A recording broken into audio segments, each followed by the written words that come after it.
Em toda a terra havia apenas uma linguagem e uma só maneira de falar. Sucedeu que, partindo do Oriente, os filhos de Noé deram com uma planície na terra de Sinar e habitaram ali. E disseram uns aos outros: Vinde, façamos tijolos e queimemo-los bem. Os tijolos serviram-lhes de pedra e o betume de argamassa. E disseram ainda: Edifiquemos para nós uma cidade e uma torre cujo topo chegue até aos céus e tornemos célebre o nosso nome, para que não sejamos espalhados por toda a terra. Então desceu o Senhor para ver a cidade e a torre que os filhos dos homens edificavam. E o Senhor disse: Eis que o povo é um, e todos têm a mesma linguagem. Isso é apenas o começo. Agora não haverá restrição para tudo o que intentam fazer. Vinde, desçamos e confundamos ali a sua linguagem, para que um não entenda a linguagem do outro. Dessarte, o Senhor os dispersou dali pela superfície da terra e cessaram de edificar a cidade. Chamou-se-lhe por isso o nome de Babel, porque ali confundiu o Senhor a linguagem de toda a terra, e dali o Senhor os dispersou por toda a superfície dela.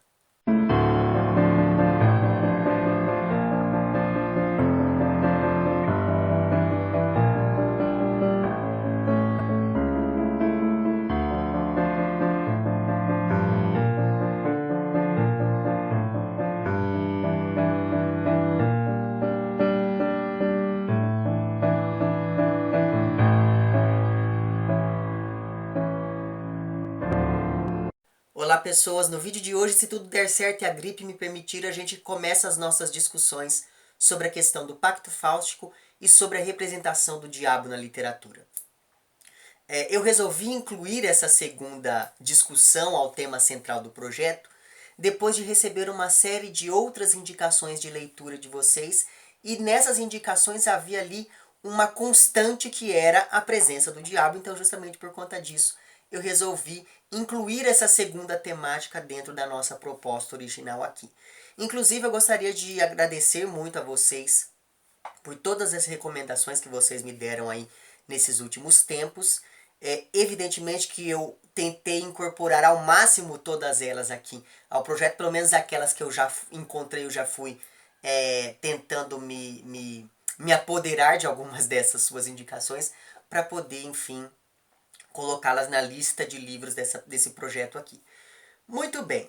E daí o que acontece? Esse projeto, ele nasceu da minha vontade de reler O Fausto do Goethe. Porque já faz uns mais de 10 anos que eu li aquele livro, e na minha primeira leitura eu não consegui tirar muita coisa, porque afinal de contas eu tinha, sei lá, 11 ou 12 anos. Então dessa minha necessidade surgiu esse projeto aqui, que é de ler todas as, ou a maior parte das representações fáusticas dentro da literatura. E daí o que acontece? Conforme eu fui pensando aqui neste projeto, eu achei que seria muito mais interessante não seguir uma ordem cronológica das leituras. Por quê? Ao seguir uma ordem cronológica, nós sempre, inevitavelmente, olharíamos para todos os livros tendo em vista o Fausto do Goethe.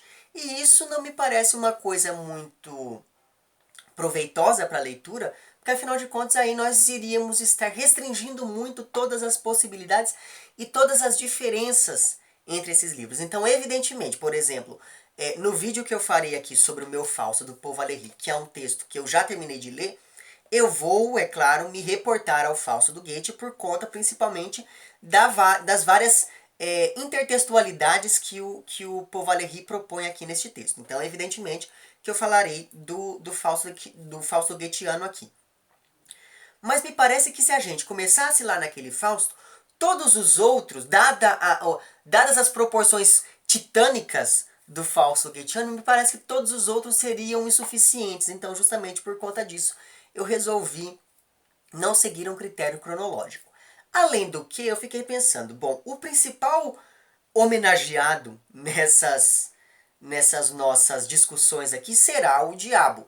E o diabo só é quem é por conta da má fama que ele tem, de ser uma pessoa intriguenta, de ser uma pessoa que traz toda a desordem e todo o caos para a vida dos seres humanos. Então eu não faria jus ao nome do diabo se eu seguisse uma coisa muito ordeira. Então justamente por conta disso eu resolvi deixar que o acaso, ou quem sabe o próprio diabo, resolvesse qual seria a nossa ordem de leitura por meio ali do sorteio que eu fiz no primeiro vídeo e que eu sempre vou fazendo ao fim de cada uma dessas nossas discussões.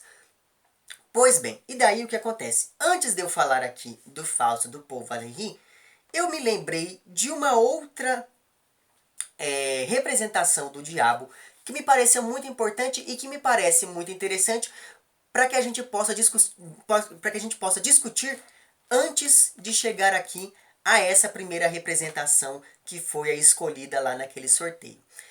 Pois bem, caso você aí não me acompanhe em outras redes sociais, muito provavelmente você não sabe, mas um dos autores e um dos compositores que mais chama a minha atenção, cujo trabalho mais me agrada, é o Rogério Skylab. O Rogério Skylab, se você for contar que o primeiro disco dele, que é o Fora da Grey, é um disco de 92, ele tem 26 anos de carreira ou coisa do tipo, e ao longo desses 26 anos ele lançou 18 álbuns, seja lá se você for contar a série dos Skylabs, que é composta por 10 CDs, ou a trilogia dos Carnavais, ou mesmo as parcerias que ele foi fazendo ao longo de todo esse tempo. Enfim, então veja que é uma carreira muito extensa e é uma carreira muito produtiva. E, por mais que o Skylab não seja o mais benquisto dentre os nossos compositores, ele é uma figura bem alternativa dentro do campo da nossa música, o que eu acho uma pena, para falar a verdade. Ele é, na minha opinião, ou talvez seja, o mais autoconsciente no que diz respeito ao trabalho que ele faz com a linguagem.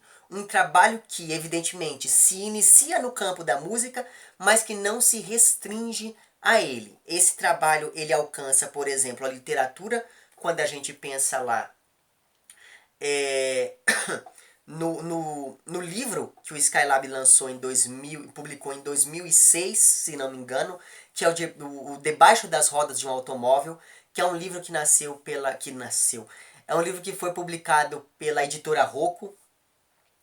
E esse trabalho com a linguagem, ele atinge mesmo a imagem pública que o Skylab faz de si, o que fica evidente tanto no uso que ele faz das redes sociais, como por exemplo o Facebook e o Twitter. Mas esse é um trabalho com a linguagem que afeta a imagem que nós temos no Skylab, mesmo quando a gente pensa nas entrevistas que ele dá, ou nas entrevistas que ele fez ao longo daquele programa dele chamado Matador de Passarinho, que se não me engano passou ao longo de 2012 no Canal Brasil. Eu cheguei a acompanhar vários desses episódios desse programa, vários deles estão presentes aqui no YouTube, então se você não conhece vale muito a pena. Principalmente por conta da proposta do programa, porque aquele programa era um programa de entrevistas em que o Skylab entrevistava pessoas que em um determinado momento foram muito famosas, mas que atualmente acabaram caindo ali no esquecimento. E nesse programa de entrevistas chamado Matador de Passarinho, que é um nome que faz referência ao maior êxito musical do Skylab, existem duas entrevistas que me chamaram bastante atenção, que foram em que o Rogério Skylab entrevista o Rogério Skylab e a entrevista em que o Rogério Skylab entrevista uma personagem que ele próprio fez, que é a Rogéria Skylab. A Rogéria Skylab, ela nada mais é do que um personagem que é o próprio Skylab vestido de mulher, que apareceu pela primeira vez na capa, se não me engano, do Skylab 5, eu vou deixar aqui a foto para que vocês vejam. E essa é uma figura, né, uma personagem que diz muito respeito a algo que é muito caro a toda a produção do Skylab, pelo menos é o que me parece, e pelo menos é o que fica explícito das várias entrevistas que ele foi dando ao longo da carreira, que é a figura do ou da travesti. E pensando nessa ideia toda do travesti ou da travesti, enfim, tem uma entrevista em que o Skylab ele vai explicar como foi que surgiu a música Matador de Passarinho, e ele diz o seguinte: Matador de Passarinho nasceu a partir de uma música do Francis Haime e do Chico Buarque, que é a Passarido, cuja letra eu perverti. É um trabalho de perversão que está ligado ao travesti. A ideia de arte contemporânea é essa. Acabou a natureza, acabou a ideia original. Tudo é manipulado, tudo é pervertido. Essa entrevista aqui o Skylab ele deu para o site da UOL, então eu vou deixar o link para ela lá embaixo para que você possa ver a entrevista completa, porque é muito interessante você ver todas essas entrevistas que o Skylab foi dando, justamente porque em trechos como esse fica evidente que ele tem consciência do que ele está fazendo ali. Todo aquele trabalho que ele está fazendo não é uma coisa caótica somente para se alcançar o caos. Existe toda uma proposta por trás daquele trabalho e é basicamente sobre essa proposta que eu vou tentar falar no vídeo de hoje. Pensando então nesses programas em que o Skylab entrevista ou ele mesmo ou uma de suas criações, como ele próprio se refere, eu separei aqui algumas declarações que me parecem bem interessantes para que a gente possa entender como é que se articula a obra deste sujeito. Então, na primeira entrevista, há um determinado momento, ele já começa a entrevista dizendo que ele não é um artista performático, o que é uma coisa muito interessante quando a gente pensa nessa própria articulação da imagem que ele faz de si para as outras pessoas. Mas tem um momento lá para o final da entrevista em que ele diz o seguinte, se referindo ali a um outro compositor cuja obra também me chama muita atenção, que é o Damião Experiência, que morreu, se não me engano, no fim de 2016, o que me deixou muito triste porque eu gostava muito da obra dele também. Mas enfim, ao se referir à obra do Damião Experiência, o Skylab diz que ele era uma figura que gostava de pegar e trabalhar com a sucata, com os dejetos, com os lixos da história. Essa é uma declaração que o Skylab faz ao se referir ao próprio Damião Experiência, mas que me parece que serve muito bem aos propósitos da obra do Rogério Skylab e mesmo desse programa de entrevistas que visava lá, como eu falei para vocês, pegar aquelas figuras que foram muito famosas em um determinado momento, mas que hoje em dia caíram no esquecimento. Então veja que essas declarações dessa primeira entrevista me chamaram bastante atenção. Na entrevista em que o Skylab conversa com a Rogéria Skylab, ele já começa se referindo a ela então como uma de suas criações, e lá pelas tantas a Rogéria Skylab diz o seguinte: eu tenho consciência que eu sou imagem, assim como você, Rogério. Você é uma imagem. A gente conserva a eternidade diferentemente do Rogério Tolomei, que é um anônimo e que foi o responsável por essa confusão toda. Ele vai sofrer o processo de putrefação. Eu não. Eu sou mera imagem. E você também. Então veja que por essa fala aqui da Rogéria, fica evidente a autoconsciência de todo o trabalho artístico desenvolvido pelo Rogério Skylab, e isso não me parece à toa. E esse trabalho, que é extremamente autoconsciente, ele vai se ligar de uma maneira muito direta a algo que eu vou chamar aqui de poética da destruição. Porque toda obra do Rogério Skylab aparentemente tem um certo compromisso com destruir a nossa percepção da ordem e da realidade. E é justamente por isso que existe ali um aparente caos que vai predominar em todas as produções do Skylab. Mas como dizia lá o Saramago, o caos é uma ordem por decifrar, então estarei aqui tentando decifrar uma parte deste caos, dessa produção caótica do Skylab, a fim de chegar aqui, de alcançar aqui os meus propósitos dentro dessa nossa série de vídeos sobre a questão do pacto fáustico e sobre a questão da representação do diabo. E daí, como fica claro aqui, eu estarei considerando nessa nossa série de vídeos não apenas as representações literárias do diabo, mas sim representações que aparecem com uma certa frequência em outros campos artísticos, seja lá o campo do cinema, o campo musical, o campo dos jogos de videogame e por aí vai, mas a gente vai falando um pouquinho sobre isso em outros vídeos desse projeto. Pois bem, essa poética da destruição aparece de maneira evidente, pelo menos para mim, em uma música do Skylab que é muito interessante e que se chama A Dança do Corpo e dos Membros. Eu vou deixar, evidentemente, o link para todas essas músicas que eu for citando lá embaixo para que você possa conhecê-las, porque vale muito a pena. Essa é uma música em que me parece que essa ideia toda do caos e essa ideia toda que o Skylab aponta lá como sendo algo característico do trabalho do Damião Experiência, que é essa ideia toda de trabalhar com os restos, de trabalhar com a sucata. Pois é, essa ideia desse trabalho com os restos, que se liga muito bem a essa poética da destruição, vai aparecer com um grau de explicitação muito grande nessa música que eu acabei de citar. Pois bem, essa poética da destruição, ela vai acabar acontecendo dentro da obra do Skylab de diferentes maneiras, e agora o que eu vou fazer aqui é tentar mapear alguns desses modos de materialização dessa poética da destruição. Então a primeira forma, ou o primeiro modo de materialização da poética da destruição, me parece ser uma destruição que se dá pela violência. Se você aí conhece um pouco da obra do Skylab, você já sabe, né, que a obra dele é uma obra que tem ali um certo...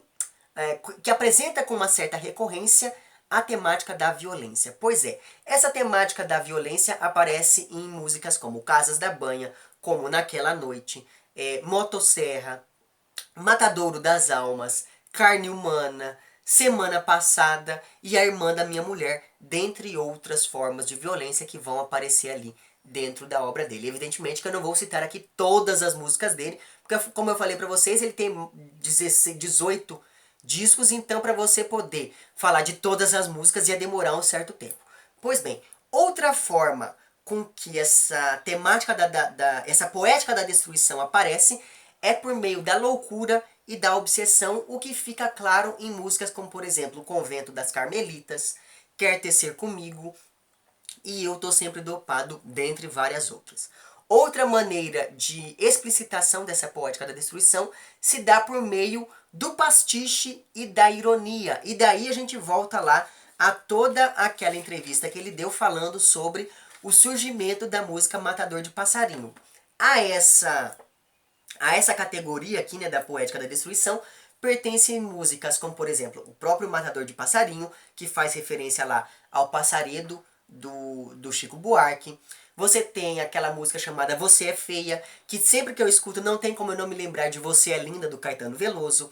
Você tem lá O Corvo, que é uma música em que ele faz uma referência direta ao Corvo do Edgar Allan Poe. Enfim, e você tem lá uma série de outras canções. Muito bem. Mas me parece que o modo mais interessante e mais eficiente de materialização dessa poética da destruição se dá por meio da sobreposição entre elementos reais e elementos ficcionais. O que fica evidente em músicas como Fátima Bernardes Experiência, que é uma das minhas músicas preferidas do Rogério Skylab, e que inclusive eu passei para os meus alunos agora no início desse mês de março. Você tem uma outra música do Skylab que eu também passei para os meus alunos no começo desse mês, que é lá Maria Bethânia. Você tem músicas como Chico Xavier e Roberto Carlos. Uma música em que o Skylab faz uma brincadeira muito interessante consigo próprio, que é uma música chamada Inferno, que ele começa dizendo que ele morreu há não sei quanto tempo quando ele estava saindo de uma partida de futebol e assumiu a identidade do Rogério Skylab, então isso é uma coisa muito interessante. E essa sobreposição entre o real e o ficcional atinge, como eu falei para vocês no início desse vídeo, mesmo a imagem pública que o Skylab faz de si, por meio das entrevistas que ele deu e por meio do uso que ele faz das redes sociais. Pensando principalmente nesse uso que ele faz das redes sociais, tem um post que ficou um pouco famoso ali do Skylab, que é um post que ele fala sobre prazer anal, digamos assim. Eu vou deixar aqui uma foto dessa postagem para que você veja. Essa postagem ela ficou famosa depois que o Danilo Gentili, se não me engano, a citou em uma entrevista. E ao longo dessa entrevista, o Skylab ele falou, olha, mas você aí tá pensando que eu escrevi isso porque isso aconteceu comigo? Não, eu escrevi isso como um exercício de linguagem. Então veja, novamente, há aqui toda essa ideia de de um trabalho com a linguagem que é extremamente autoconsciente. Agora, a impressão que eu tenho é que, juntamente com essa poética da destruição, existe um segundo aspecto que é característico do trabalho do Skylab, e me parece, inclusive, que todo o caos que a gente observa nas composições dele acontece em decorrência desse segundo aspecto, que é a predominância de ambientes urbanos nas músicas deste autor. Com exceção, talvez, de duas músicas do Skylab 10, que é o disco que encerra a série dos Skylabs. E essas duas músicas são O Trem e No Sertão da Minha Vida, que são músicas em que você observa mesmo, principalmente nessa segunda, esse deslocamento topográfico, esse deslocamento geográfico ali, em que o campo e não mais a cidade é que vai ser ali o palco para as ações desenvolvidas na canção. Pois bem, me parece também que a destruição e a violência, elas decorrem dessa ambientação urbana, porque historicamente essas temáticas, juntamente com a temática da desigualdade e a temática do caos, elas foram sendo associadas a toda uma forma de representação da cidade. Eu já falei um pouco sobre a representação da cidade em pelo menos 2 vídeos aqui nesse canal, então vou deixar o link para eles lá embaixo. Foram então os meus vídeos sobre o Cidade Livre, do João Almino, e o meu vídeo lá sobre o Eles Eram Muitos Cavalos, do Luiz Rufato. Então eu vou deixar o link para eles lá embaixo, caso você queira, enfim, se aprofundar aí nessa discussão, veja lá, quer dizer, se aprofundar na medida em que eu pude aprofundar a discussão aqui nesses meus vídeos anteriores. Pois bem, pensar então a representação urbana na prosa contemporânea ou na arte contemporânea de uma maneira geral, significa observar uma realidade em que não existe mais lugar, em que não existe mais espaço para toda aquela utopia moderna. Porque na contemporaneidade a gente já começa a sentir todas as consequências daquele processo de urbanização que antes havia sido louvado. Então, a desigualdade, a violência, a exclusão social, a solidão do sujeito, tudo isso vai acontecer em decorrência principalmente da urbanização que outrora fora tão louvada. Então, pensando principalmente nessa temática da desigualdade, ela vai se tornar muito mais explícita, pelo menos na literatura brasileira, a partir dos anos 60 e 70 do século passado, com autores como, por exemplo, lá, o Rubem Fonseca, a Patrícia Mello, que é um pouquinho mais próxima de nós, o João Antônio e por aí vai. Então veja que essas temáticas elas se ligam muito bem a esse florescimento ali dessa literatura mais urbana, e isso não me parece à toa. Por outro lado, durante a modernidade, as pessoas elas viam no futuro, na cidade e nessa ideia do progresso, todo um lugar propício para o amadurecimento das utopias.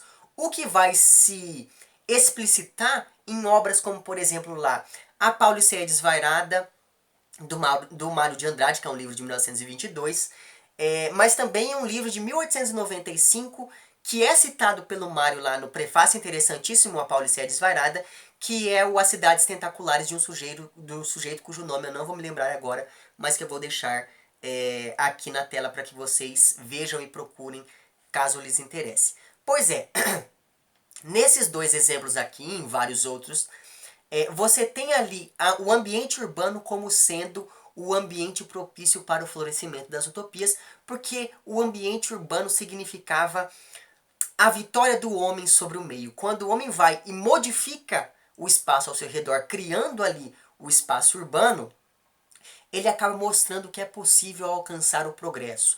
E essa ideia de progresso vai ser muito importante para a modernidade. Mas eu vou falar um pouquinho mais sobre isso em termos filosóficos mesmo, pensando, por exemplo, lá no Hegel, quando eu for comentar aqui um pouquinho com vocês sobre o meu falso do Paul Valéry. E tentando ainda traçar esse panorama histórico da representação urbana, a gente pode pensar na cidade tal qual ela era representada em fins do século XIX, pelo menos aqui na literatura brasileira, porque naquele período os centros urbanos eram vistos como lugares que favoreciam a devassidão e a fragilização das relações humanas. Isso vai ficar claro em livros como O Senhora e o Lucília, ambos do José de Alencar, Ambos já tem vídeo aqui no canal e o link para os mesmos, ou os links para os mesmos, vão estar lá embaixo no box de informações aqui desse vídeo. Agora, me parece que uma das formas mais antigas de representar uma tentativa de urbanização aparece aqui na Bíblia, principalmente quando a gente pensa, por exemplo, nos relatos sobre as cidades de Sodoma e Gomorra e sobre a Torre de Babel. E esse segundo foi o trecho da Bíblia que eu escolhi para poder, enfim, abrir aqui, né, iniciar esse meu vídeo. E em ambos os casos, tanto na representação aqui sobre Sodoma e Gomorra, quanto na representação sobre a Torre de Babel, a cidade é algo que faz com que o ser humano peque, seja pela soberba, no caso da Torre de Babel, seja pela concupiscência, no caso lá de Sodoma e Gomorra. Portanto, a cidade é algo que afasta o humano do divino, e isso é uma coisa muito importante porque essa mesma ideia que já estava presente lá na Bíblia, que é a ideia de que o centro urbano afasta o humano do divino, vai estar presente em uma música que está lá no Skylab 10, que, como eu falei para vocês, é o disco que vai encerrar a série dos Skylabs, e o nome dessa música é Quem Responde ao Diabo, e é sobre essa música que eu vou falar a partir de agora. Então, quando eu estava aqui na minha casa pensando nesse nosso projeto de falar sobre o Pacto Fáustico e falar sobre a representação do diabo, talvez por eu estar muito atento por conta desse projeto, eu comecei a prestar atenção na letra dessa música do Skylab, que evidentemente eu sugiro que você escute. E essa é uma música que de maneira explícita vai tratar da questão do pacto com o diabo.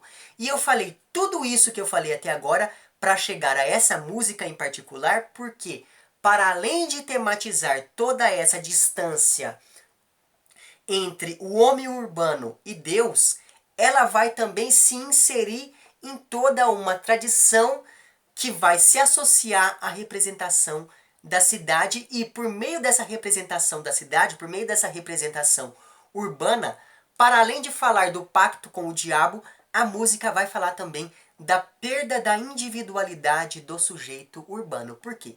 O sujeito urbano é o homem das multidões, como disse lá o Edgar Allan Poe e depois disse lá o nosso amigo Charles Baudelaire. Por quê?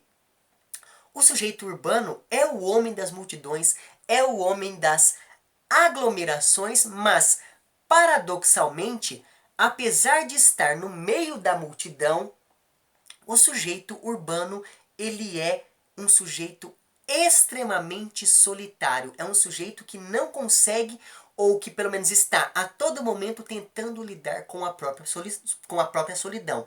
E daí você pensa, por exemplo, em poemas como o Tabacaria, do Álvaro de Campos, naquele momento em que ele diz que a janela do quarto dele é uma janela dentre várias janelas de milhares de outros quartos que ninguém sabe de quem é. Então veja que essa ideia desse sujeito que está ali, apesar de ele estar inserido em um lugar onde existam milhares de outras janelas, ele é apenas um sujeito de uma janela e ele não tem importância nenhuma diante do todo. Essa constatação que remonta lá a figuras como Álvaro de Campos e como o Charles Baudelaire, é uma constatação que vai contra todo aquele princípio que norteava, ou que norteava não, mas que apontava para as discussões do início da modernidade, que eram discussões que se ancoravam muito bem na ideia do indivíduo, na ideia do sujeito. Ora, como é que eu vou pensar no indivíduo e no sujeito em um contexto em que a individualidade não tem mais valor porque o homem se perde na massa, o homem se perde no meio da multidão? Então, essa ideia do sujeito urbano como um homem das multidões, ela vai servir de base para uma das posturas literárias mais importantes do período moderno, que é a postura assumida pelo Baudelaire aqui, principalmente nos pequenos poemas em prosa, ou Spleen de Paris, que é a postura do flâneur. Essa ideia da flânerie, essa ideia de um sujeito que está ali vagando na multidão e que está, a partir da percepção que ele tem da multidão, ele está compondo a sua obra. é algo que vai inspirar o Flanner aqui, que por sua vez vai dar início ali àquele eu poético arlequinal que a gente vai observar, por exemplo, na Pauliceia Desvairada do Mário de Andrade. Então veja que essa ideia do sujeito urbano, ela vai ser bem importante para a articulação de toda uma figura literária que vai aparecer com uma certa recorrência no período do modernismo literário, seja no exterior, seja aqui no Brasil. Então o que eu vou fazer agora basicamente é ir estrofe por estrofe tentando pensar como é que se dá a representação do Pacto Fáustico e como é que se dá também a representação urbana, a representação do homem urbano.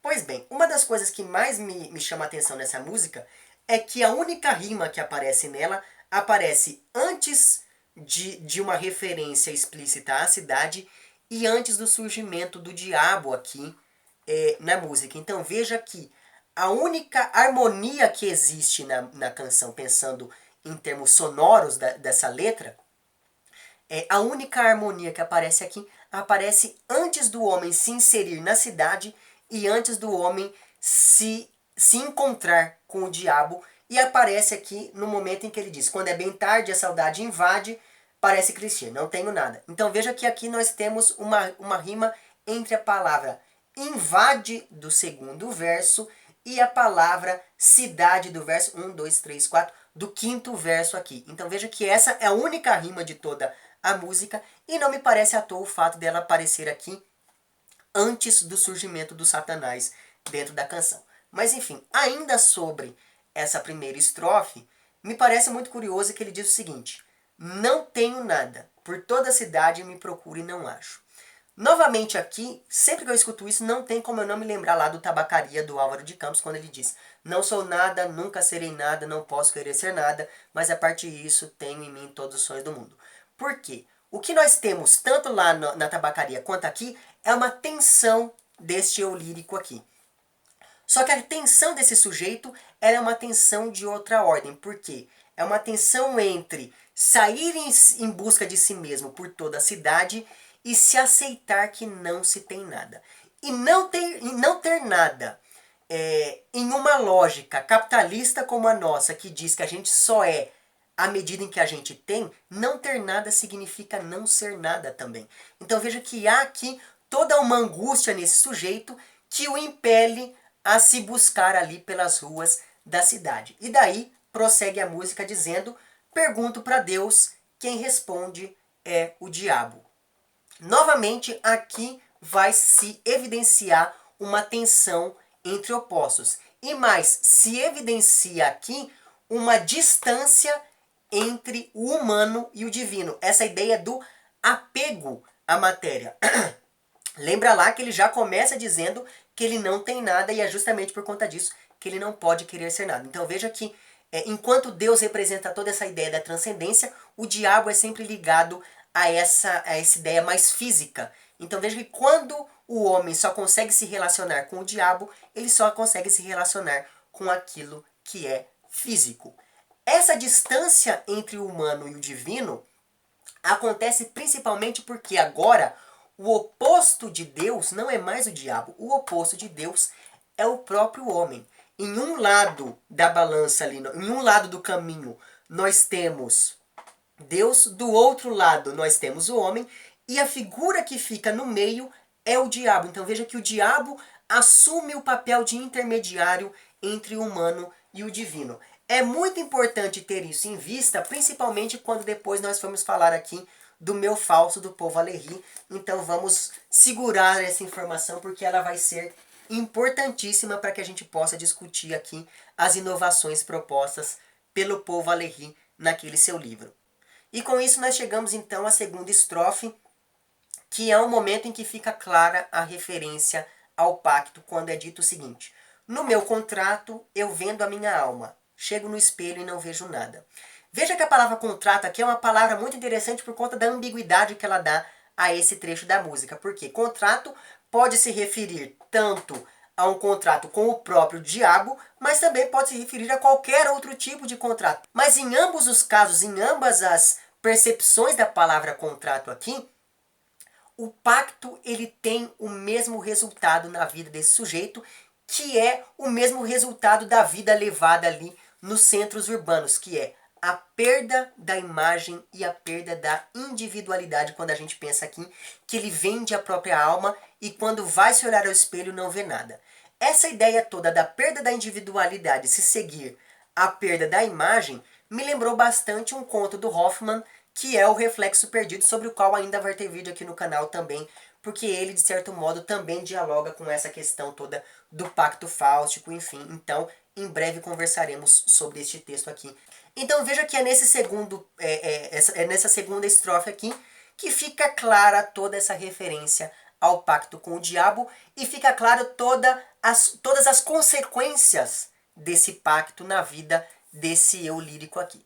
Pois bem, e daí a última estrofe diz o seguinte: eu imagino, sigo pistas falsas. Essa última estrofe acaba criando aqui uma projeção em que todo aquele caos que esse sujeito observa na cidade, de certo modo, reflete muito bem todo aquele caos interno que ele está sentindo por conta da busca que ele está empreendendo ali por si mesmo. Então, quando ele perde a própria alma, quando ele perde a própria individualidade e sai em busca de si mesmo, ele vê na cidade uma projeção de todo aquele caos que ele trazia em si. Outro ponto interessante da música é que o sujeito lírico que está em busca de si mesmo na cidade, ele vai se aproximar muito bem do eu lírico do último poema do Baudelaire aqui no Spleen de Paris, que é um poema chamado Epílogo. Então eu vou ler aqui o poema e depois a gente conversa um pouquinho sobre isso, pensando nessa possível aproximação. Diz o seguinte então: de coração contente subi até a montanha de onde se contempla a cidade em vastidão. Hospital, lupanares, purgatório, inferno, prisão, onde toda aberração floresce feito flor. Bem sabes, ó Satã, padroeiro da minha aflição, que não fui até lá para verter um pranto vão, mas como um velho devasso de uma velha amante, queria inebriar-me da enorme meretriz cujo encanto infernal sem cessar me remoça. Quer durmas ainda nos lençóis da manhã, pesada, resfriada, obscura, quer te pavoneis nos véus do entardecer em tecidos de ouro fino, eu te amo, ó capital infame. Cortesãs e bandidos, tais os prazeres que a miúde oferecem e não são compreendidos pelo vulgo profano. Então veja que aqui nesse poema do Baudelaire, que é um poema muito interessante, principalmente quando você pensa no modo como ele encerra toda a discussão, ou todas as discussões que o Baudelaire foi tecendo ao longo de todo este livrinho aqui, cuja leitura eu recomendo fortemente. Mas enfim, uma coisa muito interessante aqui é que neste poema aqui, mais do que em todos os outros, existe um distanciamento entre o homem e a cidade.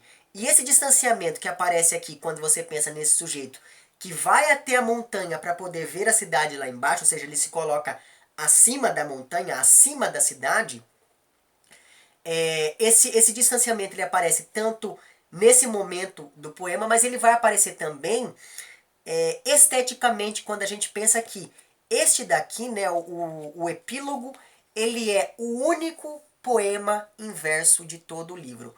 Os outros poemas são todos, como o próprio título sugere, poemas em prosa. Então, quando a gente pensa nessa versificação que marca o último poema, ela também é um modo de distanciar esse eu lírico de todo aquele contato que ele teve ao longo de todo este livro aqui. Então, se o caos urbano é reflexo do caos causado pela perda da individualidade, que por sua vez é resultado do pacto aqui na música do Skylab, a relação entre o homem e o diabo é uma relação extremamente tensa.